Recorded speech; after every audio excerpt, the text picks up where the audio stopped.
안녕하세요. 부동산을 쉽게 다양하게 깊이 있게 분석하는 부동산의 비밀입니다. 요즘 전세 가격이 많이 오르긴 하고 있습니다. 이유는 공급이 모자른다인데 여기에는 좀 안타까운 사연이 있습니다. 어느 것이나 다 그렇긴 하지만 상대적으로 수치를 봐야 할 것들이 절대적인 수치로만 표현되면서 부동산 시장을 뜨겁게 달구기도 합니다. 지금의 전세 문제가 전형적인 그런 상황입니다. 예전에 비해서 전세 물량이 줄긴 했지만 그건 재계약 비중이 매우 높아졌기 때문입니다. 집주인이나 임차인이나 서로 적당한 가격에서 타협해서 재계약하는 게 유리하다는 것을 이제 알고 그렇게 많이 진행합니다. 일종의 요즘 트렌드 같은 거입니다. 예전에는 2년마다 이사를 다니면서 부동산 중개 수수료, 일명 복비, 그리고 거기에 이사 비용, 또 정신적인 피로도, 스트레스 이런 게 있었습니다. 집주인 입장에서는 새로운 임차인을 구하고 새로 계약서 쓰러 나가고 또 돈으로 환산하기 힘든 정신적인 피로도, 또 임차인은 이사하려면 애들 학교 문제부터 직장 출퇴근 문제, 그리고 이사하면서 연차 써야 하고 발품 팔아야 하고 하는 이런 피로도, 이런 것들 모두 힘들게 했었습니다. 그러다 보니까 요즘은 재계약이 많이 늘어났습니다. 이렇게 재계약이 늘어나니까 당연히 매물로 나오는 아파트 전세 물량이 적어지겠죠. 그만큼 수요도 줄었는데 그것에 대한 상대적인 수치는 싹 자취를 감춘 채 절대적인 수치만으로 이야기를 이렇게 하다 보니까 집주인들도 자연스럽게 전세 가격을 올리고 있습니다. 물론 빌라의 깡통 전세 문제로 빌라 수요가 아파트로 온 것도 있지만 그걸 감안하더라도 지금은 과하게 부풀려진 상황입니다. 이러다 보니까 수도권에서는 전세 가격이 매매 가격보다 비싼 경우도 이미 발생했습니다. 뉴스에서 보신 분들도 있으시겠지만 간단하게 정리하면 파주시 금천동 A아파트 전용 면적 84제곱미터가 같은 날 똑같은 23층이 매매와 전세로 거래가 됐습니다. 전세는 3억 3천만 원에 거래가 됐고 매매는 3억 1,800만 원으로 거래가 됐는데 전세가 매매가보다 더 비싼 경우가 돼버렸습니다. 상황이 상당히 웃긴 경우입니다. 아무튼 이건 팩트이고 몇 년 전 깡통전세 전세 사기의 시발점도 그냥 이렇게 시작했었습니다. 불과 4, 5년 전까지만 해도 서울과 수도권의 신축 빌라는 부동산 투기꾼들의 좋은 먹잇감이었습니다. 그때 저도 많은 유혹이 있었지만 눈 딱 감고 신축 빌라 쪽은 거들떠도 안 봤었습니다. 왜냐하면 감정원에 제 친구들이 많이 있는데 거기에 이미 많은 자료들이 돌아다니고 있었습니다. 이거 나중에 집주인이 집 날리고 재산 빼돌리고 변호사 잘 쓰고 초범이면 집행유예로 끝나는 돈벌이라는 거 이미 그때도 널리 알려진 사실이었습니다. 오히려 그동안 똑같은 수법이 이제 상가에서 유행했었는데 빌딩 같은 거 집값 폭등을 틈타서 신축 빌라로 이게 유행이 번지던 그런 시절이었습니다. 부동산 불패 신화에 대해서 제가 부정적인 이야기를 할 때마다 저를 벌레 보듯이 쳐다보던 그런 사람들의 눈빛이 아직도 눈에 선합니다. 서울시 둘째 낳으면 10%, 셋째는 20% 싼 값에 집 준다. 저출산 문제가 지금 심각하긴 합니다. 그 근본적인 문제가 여러 가지 있겠지만 가장 큰 부분 중에 하나가 바로 주거 불안 요거입니다.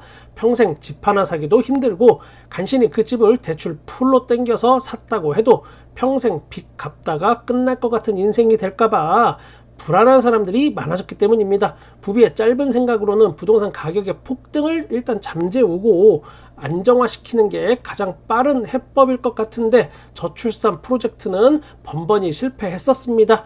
이번에도 저출산 극복 대책으로 앞으로 3년간 2026년까지 신혼부부에게 공공임대주택 4,396가구를 우선 공급한다라는 정책이 발표됐습니다.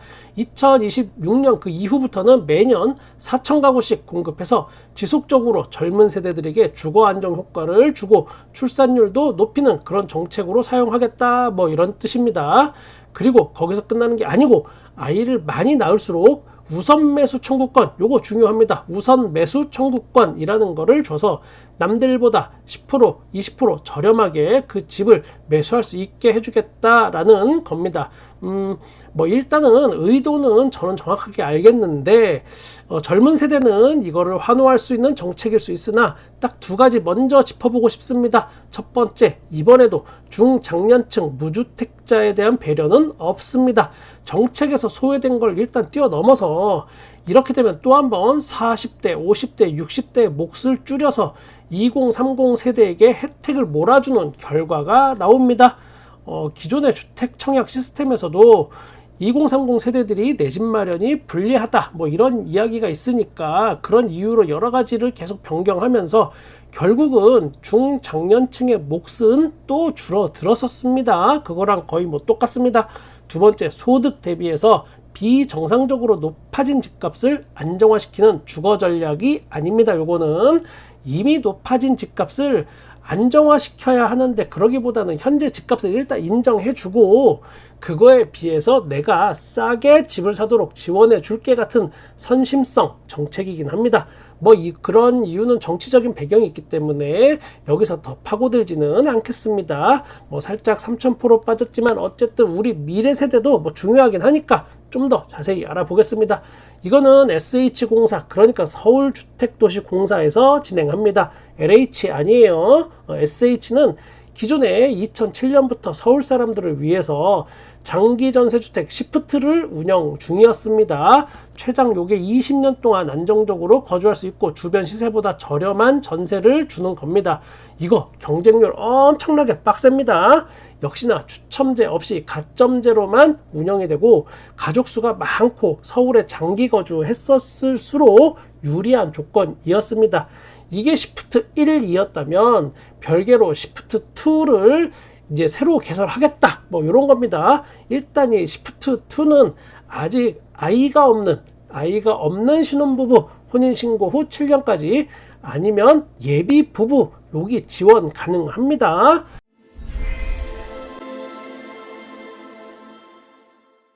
이후에 아이를 낳지 않으면 10년만 살고 퇴거 조치됩니다. 그리고 한 명을 만약에 출산을 했다 그러면 20년을 거주할 수 있습니다. 거기에다가 플러스 좀 더 넓은 평형으로 우선 이주할 수 있는 혜택을 줍니다. 뭐 무조건 옮겨준다는 게 아니고 우선 이주, 그리고 다들 아시겠지만 좀 좁습니다. 이 임대 아파트란 것이 그런 면에서는 조금 좋을 수 있겠네요.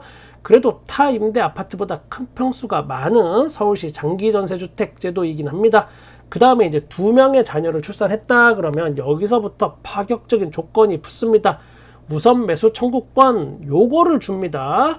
감정가의 10% 할인된 금액에 그 집을 매수할 수 있습니다. 그리고 이제 3명 출산했다 그러면 감정가의 20% 할인된 가격에 매수할 수 있습니다. 일단 이 부분은 뭐 파격적이네요. 그리고 소득 제한도 낮춰줍니다. 기준을 완화해서 월 평균 649만원, 맞벌이일 경우에는 974만원, 요 이하의 소득이면은 자격이 됩니다. 그리고 그동안 소득 제한에 걸려서 아무것도 할 수 없었던 사람들이 지금의 영끌족이 된 경우가 많이 있긴 했었는데 요런 부분은 또 일부분 해결될 수도 있겠네요. 정책 시행은 그럼 언제부터 하는 것인가? 이 부분 상당히 중요하죠. 일단 11월 달에 입주하는 둔촌주공 올림픽파크 포레온부터 시작을 합니다. 그러면 모집 공고가 언제냐? 요거 7월 달에 모집 공고 나옵니다. 그리고 해당되는 면적은 전용 면적 39제곱미터, 49제곱미터, 59제곱미터 이렇게 세 가지 평형이 있습니다. 요번에 나오는 거 둔촌주공 같은 경우 전체 시프트 물량이 한 1000세대 정도 되는데 그 중에 300세대를 빼서 시프트2로 공급한다는 겁니다. 여기에 해당되시는 분들이나 아니면 자녀분들의 주거 문제로 고민이신 분들 잘 참고하시는 걸 저는 추천합니다. 물량 이야기하면서 역시나 아쉬운 점은 결국은 전체 파일을 늘리는 게 아니고 그냥 있던 파일을 좀 더 잘게 쪼개는 형식이라는 점입니다. 시작은 이렇게 하고 그 뒤로 계속 물량이 나온다고 하는데 좀 더 보면 강남구 구룡마을 여기도 300가구를 공급할 예정이라고 합니다. 그리고 송파구 장지 공영 차고지 여기도 154가구 공급 계획이 있고요. 가장 중요한 거 가격은 주변 시세의 50에서 85% 가격에 입주가 가능하다고 합니다. 많은 뭐 제 체감상 겪어보니까 거의 대부분 시세의 85% 정도 뭐 요 정도 꽉 채울 겁니다. 몇 가지 더 짚어보면 이 정책은 근본적인 저출산 대책은 될 수 없습니다. 이 정책의 어떤 정점인 20% 할인 요거를 받고 집을 매수하려면 우선 매수권을 받으려면 한꺼번에 새 쌍둥이를 낳지 않는 한 대략 뭐 한 10년 뒤에나 혜택이 본격화될 거라고 생각이 됩니다. 그때까지 계속 쭉 정책이 이어지길 또 기대해 봅니다. 그 다음 중요한 포인트는 어디에 얼마나 좋은 위치에 많이 공급을 할 수 있느냐, 요게 관건이긴 합니다. 그런데 다들 아시다시피 서울에 그만한 땅이 별로 없습니다. 앞서 말씀드린 송파구 위례신도시 장지공영 차고지, 여기 한번 볼까요? 위치는 이렇게 됩니다. 장지역과 직선거리 800m 떨어져 있습니다. 그리고 위례신도시의 위례선 역사까지는 대략 한 500m 정도 떨어져 있네요. 그렇게 뭐 역세권이라고 보기는 좀 어렵습니다. 여기는 지하 2층 그리고 지상 25층 총 658가구의 공공주택이 지어질 예정입니다. 이 중에 154가구를 뽑아서 시프트2에 해당되는 물량이 이제 되겠고, 나머지는 임대나 아니면은 분양으로 돌려지겠죠. 뭐 역시나 또 한번 안타깝습니다. 전체 파이가 커지는 게 아닌 거. 그리고 여기에 또 뭐 수영장도 생긴다고 합니다. 뭐 어쨌든 잘 지어 보겠다는 뜻인데, 공공주택 개별 면적은 31에서 59제곱미터입니다. 공공분양도 받을 거를 생각하시는 분들도 여기를 한번 잘 봐두셔야겠습니다. 무주택자분들. 여기 착공은 2025년이 일단 목표이고, 입주는 2028년이 목표입니다. 지금 현재 공공주택 통합심의는 일단 통과한 상태이기 때문에 착공은 내년에 들어갈 것 같고, 올 하반기나 내년 초에는 요거 이제 나올 수 있습니다. 청약. 그때 또 제가 잘 분석해 보겠습니다. 다 좋은데 이런 부지가 서울에 정말 많이 없고, 얼마나 더 공급할 수 있을지에 대한 해법, 요게 같이 나왔으면 좀 어땠을까 싶은데 그거는 안 보입니다. 제가 요즘 민간 분양가가 정말 어이없게 폭등하는 바람에 살짝 삐져서 분양에 관련된 거는 잘 다루지 않고 있긴 한데, 공공 분양은 그래도 제가 꾸준히 다루고 자세히 분석합니다. 민간 분양도 제 마음이 조금 풀리고 나면 슬슬 다시 시작해 보겠습니다. 저는 여러분의 부동산에 끝까지 함께 하겠습니다. 구독과 좋아요, 댓글 정말 감사합니다.